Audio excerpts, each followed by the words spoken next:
دوسری ڈیولپمنٹ آج کیا ہوئی ہے بڑی دلچسپ، حکومت ظاہر ہے کھڑی ہے اپنی اتحادیوں پر. ان اتحادیوں میں اہم ترین اتحادی ہے متحدہ قومی موومنٹ.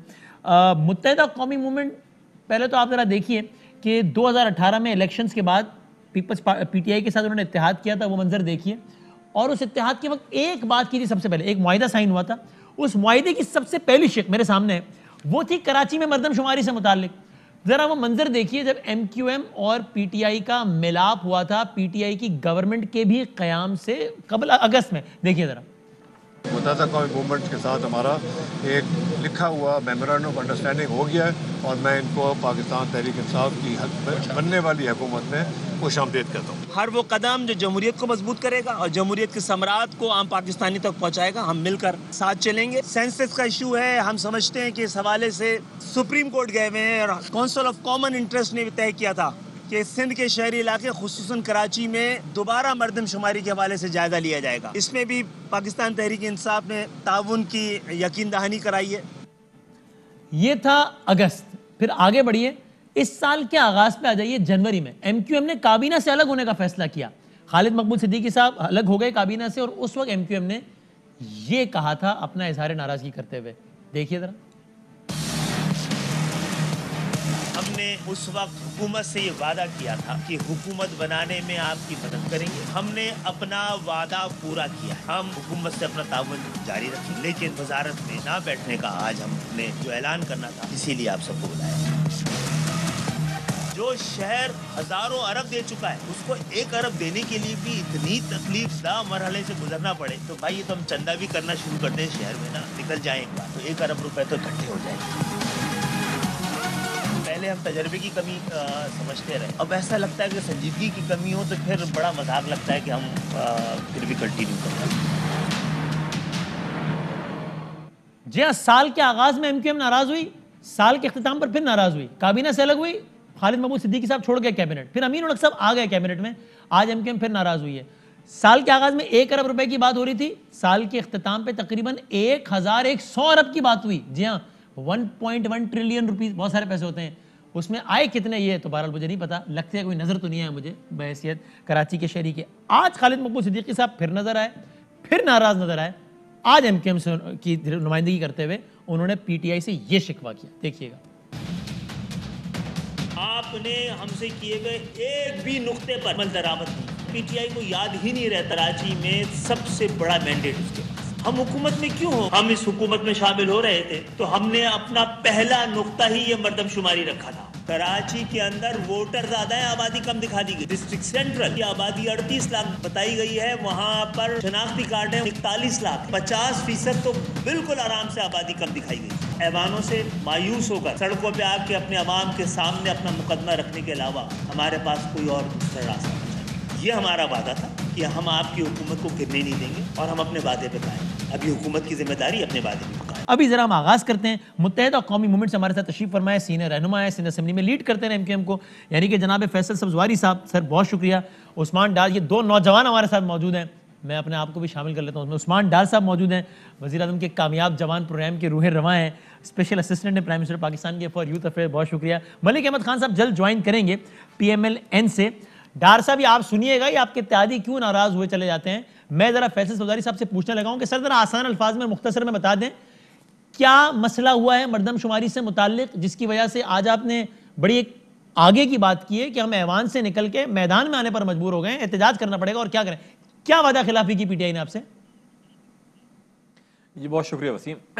3 اگست 2018 کو تحریک انصاف کے ساتھ ہم نے معاہدہ کیا تحریری. صحیح ہے. اس میں شق اول یہ تھی کہ مردم شماری سے متعلق پارلیمان کی ایک متفقہ قرارداد ہے جو مشترکہ مفادات کی کونسل میں بھیجی گئی. وہ قرارداد یہ کہتی تھی کہ 5% جو آبادی ہے اس کا آڈٹ کرایا جائے گا. کیوں کرایا جائے گا؟ کیونکہ ایم کیو ایم کو، کسی حد تک پیپلز پارٹی کو بھی، فاٹا کے دوستوں کو اور بلوچستان کے دوستوں کو، سب کو اعتراض تھا کہ مردم شماری میں ان کے نمبر صحیح نہیں گنے گئے، یعنی صحیح لوگ نہیں دکھائے گئے کہ کتنی آبادی ہے. ٹھیک ہے. ہمارا مطالبہ تو 10% کا تھا، لیکن پارلیمان 5% پہ مانی. ہم نے سر تسلیم خم کیا، سب نے اس پہ ووٹ دیا. وہ قرارداد چلی گئی مشترکہ مفادات کی کونسل میں، کیونکہ مردم شماری پارلیمان کا نہیں بلکہ مشترکہ مفادات کی کونسل کی جورسڈکشن ہے آئین کے حساب سے. ٹھیک ہے. جب ہم حکومت میں آئے تو ہم نے ان سے یہ معاہدہ کیا کہ جی آپ اس قرارداد پر اور مشترکہ مفادات کونسل سے عمل درآمد کروائیے گا، یعنی 5% آڈٹ کروائیے گا تاکہ طے ہو جائے کہ جو ہمارے خدشات ہیں وہ درست ہیں یا نہیں ہیں، یہ سائنٹیفک مینر میں پروو ہو جائے۔ یاد رہے کہ 2017 میں ہی M Q M supreme court میں جا چکی تھی مردم شماری کے حوالے سے، اور آج بھی ہماری وہ پٹیشن موجود ہے۔ یاد رہے کہ چیف جسٹس آف پاکستان جو گلزار صاحب ہیں ابھی، وہ یہ فرماتے ہیں کہ کراچی کی آبادی 3.5 کروڑ ہے، لیکن ریکارڈ میں دکھائی گئی ہے 1.5 کروڑ۔ جس ملک میں مالیاتی ایوارڈ تقسیم بنیادی طور پر آبادی پر ہوتا ہو، جہاں پانی آبادی کی بنیاد پر ملنا ہو، وہاں اگر میری آبادی کو آپ نصف گنیں گے تو میری قومی اور صوبائی اسمبلی کی نشستیں تو نصف ہو رہی ہیں، لیکن مالیاتی وسائل میں، آبی وسائل میں، تمام تر چیزوں میں، نوکریوں میں، داخلوں میں بھی ہمارا حصہ نصف سے کم ہوتا جا رہا ہے۔ اس لیے ہمارا مسئلہ تھا۔ ٹھیک ہے، پھر پی ٹی آئی کس بات پر مکر گئی؟ دستخط کیے، ٹھیک ہے، دستخط کیے اور کہا کہ بالکل کروائیں گے۔ جنوری 2020 تک اس سلسلے میں تحریک انصاف نے کچھ نہیں کیا، ہم صرف عدالت کی جانب دیکھتے رہے۔ جنوری 2020 میں جب ڈاکٹر خالد مقبول صدیقی صاحب نے وزارت سے استعفیٰ دیا، تحریک انصاف سے ہمارے دوبارہ مذاکرات شروع ہوئے۔ تحریک انصاف کو ہم نے یاد دلایا یہ نقطہ اول، تو انہوں نے کہا ہم ایک کابینہ کی کمیٹی بنا دیتے ہیں۔ کابینہ کی کمیٹی بنائی، امین الحق صاحب اپریل میں وزیر بنے، وہ اس کمیٹی کے رکن بنے۔ انہوں نے وہاں ایم کیو ایم کے تحفظات رکھے، technical experts M Q M اپنے لے کر گئی، انہیں ہم نے شماریاتی تجزیوں سے، اسٹیٹسٹکس سے یہ پروو کیا کہ کہاں کہاں ایسا ظلم ہوا ہے کہ آبادی 0 دکھائی جا رہی ہے، 250 ووٹر دکھائے جا رہے ہیں، آبادی کراچی کی کیوں کم دکھائی جا رہی ہے، لاہور 1.25 کروڑ کا ہو گیا، کراچی صرف 1.5 کروڑ کا کیسے رہ گیا، اور بہت ساری اس میں تفصیلات تھیں۔ ٹھیک ہے، تو علی زیدی صاحب اس کو چیئر کر رہے تھے، جو خود بھی کراچی سے تعلق رکھتے ہیں، لیکن بدقسمتی کے ساتھ اس کمیٹی نے بھی کوئی ایسی کانکریٹ سجیسشنز نہیں دی۔ ہمارا یہ ماننا ہے کہ وہ آڈٹ ہونا چاہیے۔ بہت سارے طریقے ہیں اسٹیٹسٹکس میں آج بھی، سائنس میں آج بھی، کہ جو 3-4 سال گزرنے کے باوجود بھی آڈٹ کروا سکتے ہیں۔ تو اب کیا پی ٹی آئی نے کیا انکار کر دیا ہے کہ آپ سے آڈٹ نہیں کروائیں گے کیا؟ یعنی کیوں ناراض ہو گئے آپ لوگ؟ کیا ہوا ہے؟ میرے خیال میں کابینہ نے یہی کیا ہے کہ جناب جو بھی غیر حتمی نتائج تھے ان کو حتمی قرار دیا جائے۔ یہ سفارش کابینہ کی جانب سے بھیج دی گئی ہے مشترکہ مفادات کی کونسل میں۔ امین الحق صاحب نے اس پر اختلافی نوٹ ایم کیو ایم کی پالیسی کے حساب سے تحریر کیا ہے کہ یہ ہمیں قطعاً منظور نہیں ہے۔ ہونا تو یہ چاہیے تھا، کراچی سے تعلق رکھنے والے اتنے وزراء بیٹھے ہیں وہاں پر، وہ سب بھی اس کے اوپر اختلافی نوٹ کی تو کم از کم حمایت کر ہی دیتے، یہ نہیں ہوا۔ ہونا تو یہ چاہیے تھا کہ تحریک انصاف نے اس معاہدے پہ میرے ساتھ عارف علوی صاحب کے دستخط ہیں، وہ پوری حکومت یہ کہتی کہ نہیں جناب ہم اپنے معاہدے کی پاسداری کریں گے، نہیں ہوا۔ ہونا تو یہ چاہیے کہ مشترکہ مفادات کی کونسل میں وزیر اعظم عمران خان صاحب اور جو تحریک انصاف کے دیگر ارکان ہیں وہاں پر، وزرائے اعلیٰ صاحبان، وہ کہیں کہ نہیں جناب یہ درست نہیں ہے، ہمیں نئی مردم شماری کا اعلان کرنا چاہیے۔ ہمارا یہ مطالبہ ہے کہ آپ اس کا آڈٹ کروائیے، 2017 کے نتائج کا نہیں کروا سکتے تو نئی مردم شماری کا آپ اعلان کیجئے 2021 میں یا 22 میں۔ یہ ہمارا مطالبہ ہے۔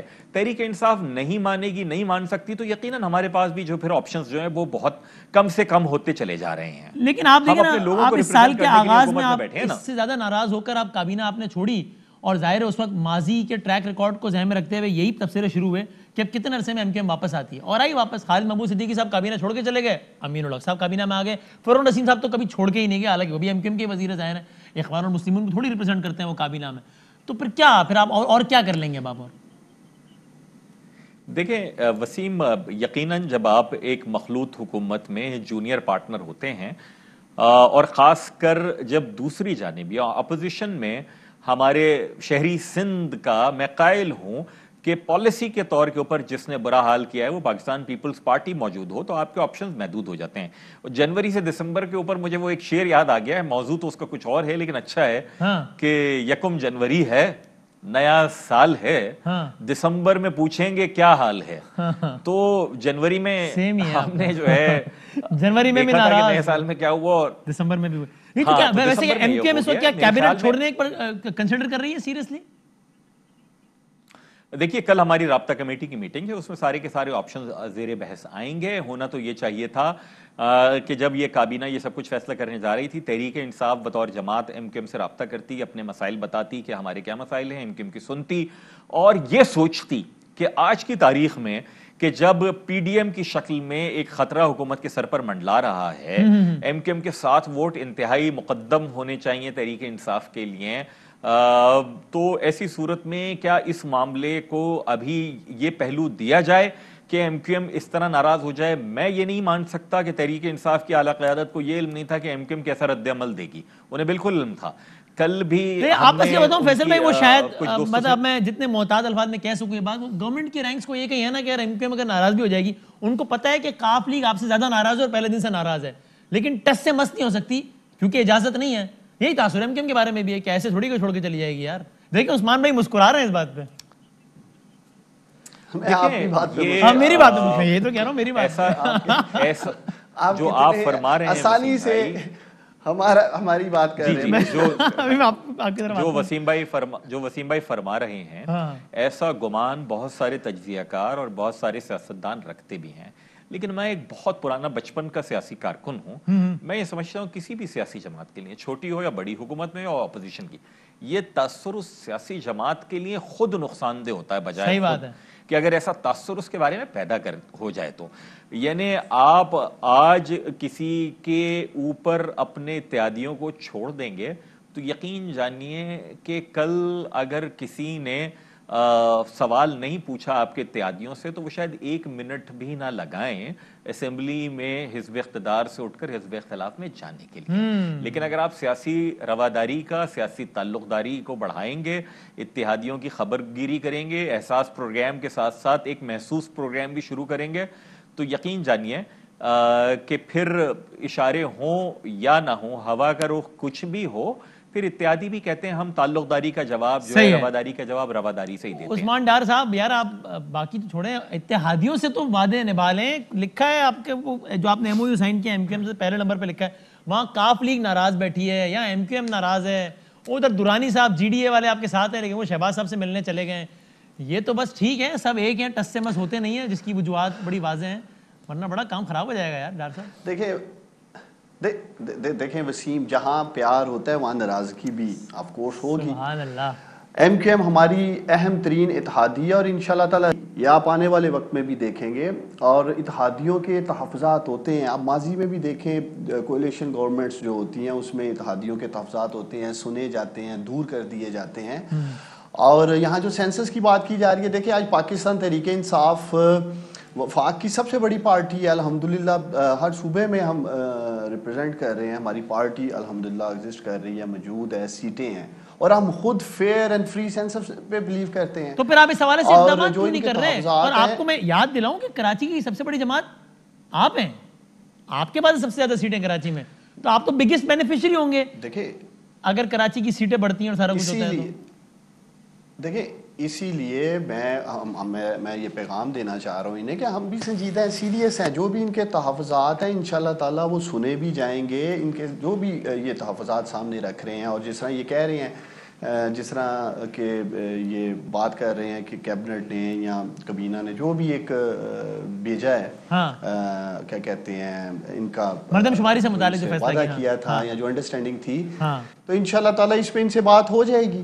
کیونکہ ہم خود یہ چاہتے ہیں کہ فیئر اینڈ فری ہونا چاہیے سینسس. اور دوسری طرف دیکھیں کراچی پیکیج کے اوپر بھی ہم ان کے ساتھ ہیں, اتحادی ہمارے ساتھ ہیں. آپ نے پروگرام کے شروع میں کامیاب جوان پروگرام کی بات کی. چند ماہ قبل جب ہم وہاں آئے چیک ڈسٹریبیوشن کے لیے تو حالم مقبول صدیقی صاحب کو میں نے خود دعوت دی, ایم کیو ایم بھی وہاں موجود تھی, مل کے ہم سندھ میں کام کر رہے ہیں. خود انہوں نے بات کی. عثمان میں دیکھیں نا, میرے ہاتھ میں نا وہ معاہدہ ہے جو کہ ڈاکٹر عارف علوی صاحب اور فیصل سبزواری صاحب خود سگنیٹری ہیں, جو ایم کیو ایم اور پیپلز پارٹی اور پی ٹی آئی کے درمیان ہوا تھا. آپ بتائیے گا یا پھر فیصل میں آپ بتا دیجیے گا کہ میں اس کے 2-3 نکات اور پڑھ دیتا ہوں. بھائی اس کا ایک نکتہ ہے, a university of international level and repute shall be established in Hyderabad. یہ بن گئی یونیورسٹی حیدرآباد میں سبزواری صاحب, بنی ہے؟ نام کیا رکھا؟ نہیں بنی ابھی تک نہیں. اچھا, اس میں ایک اور لکھا ہے کہ it is agreed in line with the statement given by Imran Khan, election audit would take place of any of the constituencies pointed out by MQM Pakistan. آپ نے جو کانسٹیٹوئنسیز پن پوائنٹ کی ہے اس پہ آڈٹ ہو گیا ہے سبزواری صاحب؟ نہیں جی, وہ ابھی تک الیکشن ٹریبیونل کی پرپیش گلیوں کی نظر ہے. تو میں ایک ایک کر کے کیا پوچھوں, آپ ہی بتا دیں کہ بھائی 9 نکاتی معاہدے میں سے پورے کتنے پوائنٹ ہو گئے ہیں, کتنے ہوئے ہیں فیصل صاحب؟ یہ آپ ڈار صاحب سے پوچھ رہے ہیں, مجھ سے پوچھ رہے ہیں؟ آپ سے پوچھ رہا ہوں, یا آپ بتا دیں. اس میں ڈیولپمنٹ پیکیج والا جو تھا وسیم, اس میں ڈیولپمنٹ پیکیج والا جو تھا وہ بھی بدقسمتی کے ساتھ جون 2019 میں ہمیں سے یہ وعدہ کیا گیا بجٹ میں کہ 25 ارب روپے کراچی کے لیے اور 5 ارب روپے حیدرآباد اور دیگر شہری سندھ کے علاقوں کے لیے رکھے جائیں گے. وہ نہیں رکھے گئے. 9 میں سے کتنے پوائنٹ پورے ہوئے ہیں یہ بتائیں نا. علیحدہ ہوئے, میں عرض کر لوں, ہم جنوری 2020 میں علیحدہ ہوئے تو اسد عمر صاحب نے آ کر ہمارے دفتر میں وعدہ کیا کہ 18 جنوری کو انہوں نے یہ وعدہ کیا تھا کہ میں 25 ارب روپے ستمبر 2020 تک جاری کر دوں گا. آج کی صورتحال یہ ہے کہ صرف اور صرف 1 ارب روپیہ کراچی کی گلیوں میں لگا ہے. وہ کسی کی جیب میں نہیں آنا تھا, گلیوں اور محلوں کے اخراجات کے اوپر ہونا تھا جو وہاں انفراسٹرکچر تباہ ہوا ہے پچھلے 12 سال میں. 1 ارب روپے آیا ہے 25 ارب روپے میں سے. اس کے علاوہ مردم شماری والا آپ کے سامنے ہے. یعنی ایک آدھا نقطہ ہوا ہے اور آدھی مدت بھی ہو گئی عثمان ڈار صاحب, اور 9 میں سے آدھا نقطہ. دیکھیں وسیم, یہ پہلے چلے میں وسیم آپ سے ان تینوں پوائنٹس پہ بات کر لیتا ہوں. دیکھیں ایک مردم شماری کی آپ نے بات کی, میں نے کہا ان کے تحفظات ہیں سنے جائیں گے اور انشاءاللہ تعالیٰ پوری کوشش کریں گے دور کریں گے. لیکن مردم شماری کے اوپر بھی جو ہمارے اوپر ایک کانسٹیٹیوشنل بائنڈنگ ہے یا کوڈ ڈائریکشنز موجود ہیں وہ آپ کے پاس ہیں وہ ساری چیزیں. لیکن اس کے باوجود میں نے کہا ہے کہ پاسداری کریں گے جو بھی ان کے ساتھ معاہدہ کیا ان چیزوں پہ. آپ نے یونیورسٹی کی بات کی ہے, میں وسیم یہی بات کر رہا تھا جب آپ نے بات دوسری طرف لے گئے کہ سندھ حکومت سے ہمیں وہ سپورٹ نہیں مل رہی ہے وفاق کے بے شمار پروجیکٹس کے لیے. یونیورسٹی کے لیے بھی سندھ گورنمنٹ کا تعاون درکار ہے. آپ کے سامنے زمین کا لینا کرنا سارا, اگر سندھ گورنمنٹ کی آن بورڈ نہیں ہوگی. تیسری چیز, ہاں اچھا آپ کر لیں, پھر مجھے آپ یہ بتائیں کہ وزیر اعظم ہاؤس الیکشن کمیشن, دیکھیں انہوں نے آڈٹ کی بات کی ہے, آڈٹ کی بات کی ہے. دیکھیں انہوں نے آڈٹ کی بات کی ہے, اس کے لیے بھی ہم نے کہا ہے کھڑے ہیں. جہاں بھی اگر کسی کو شک ہے, یہ نہیں ہم نے تو پی ڈی ایم کو بھی کہا تھا, پرائم منسٹر کی سپیچ آن ریکارڈ ہے, پی ڈی ایم کو کہا جہاں جہاں آپ سمجھتے ہیں بتائیں, ہلکا کھول دیتے ہیں. وہ بھی آج دھاندلی آپ کے سامنے پی ڈی ایم کر رہی ہے لیکن کوئی ثبوت نہیں ہے, کوئی ان کے پاس نشاندہی نہیں. مقصد یہ ہے کہ وہ انشاءاللہ تعالیٰ الیکشن کمیشن آف پاکستان کرے گی. ہم انشاءاللہ تعالیٰ آن بورڈ ہیں, جیسے میں نے آپ کو کہا کراچی پیکیج پہ بھی. اور وزیر اعظم ہاؤس والی یونیورسٹی کا بتا دیں, اس میں تو ظاہر ہے پیپلز پارٹی کا تعاون درکار نہیں ہے نا آپ کو. وہ اس کی کتنی اینٹیں رکھ دی گئی ہیں؟ دیکھیں وہ بھی یونیورسٹی, ایک تو میں چاہوں گا کہ ہمارے ایجوکیشن منسٹر یا اس منسٹری سے کوئی بھی فوکل پرسن ہے وہ بہتر بتا سکتے ہیں کہ وہ کس سٹیج پہ ہے. آپ کا وزیر اعظم جانا تو رہتا ہے نا, تو آپ نے اس کا کوئی اسٹرکچر دیکھا ہے کہ اتنی بن گئی ہے وسیم بدامی صاحب, آدھی بن گئی, مطلب کیا کچھ ہے کچھ یا ابھی کچھ بھی نہیں؟ دیکھیں وہاں ایک تو جو وزیر اعظم ہاؤس ہے میرا خیال ہے وہ تقریباً صرف 1 ایکڑ پہ بنا ہوگا جو اس کی کنسٹرکشن ہے, میں سمجھتا ہوں. باقی تو ادھر بے شمار زمین اوپن پڑی ہے جس کے اوپر یونیورسٹی انشاءاللہ تعالیٰ کھڑی کی جانی ہے. اب اس کا بجٹ اس بجٹ میں رکھا گیا ہے کہ نہیں اگلے بجٹ میں رکھا جائے گا. دیکھیں میں یہ کہہ رہا ہوں کہ مجھے اس کی ایسا انفارمیشن نہیں ہے, کیونکہ اب وہ ایجوکیشن کا منسٹر ہی بتا سکتے ہیں یا ان کی منسٹری سے کوئی فوکل پرسن بتا سکتا ہے وہ کس سٹیج پہ ہے, لیکن وہ پروسیس میں ہے. یہ نہیں کہ ہم اسے چھوڑ گئے ہیں یا بھول گئے ہیں. لیکن یہ بھی دیکھیں ایک حقیقت ہے, دیکھیں یہ بھی ایک حقیقت ہے کہ ہمیں سندھ میں سے سندھ گورنمنٹ کی سپورٹ ہی نہیں مل رہی ہے. اسی لیے تو میں نے وفاق کا سوال پوچھا نا کہ بھائی سندھ میں تو سندھ گورنمنٹ سپورٹ نہیں کر رہی ہے.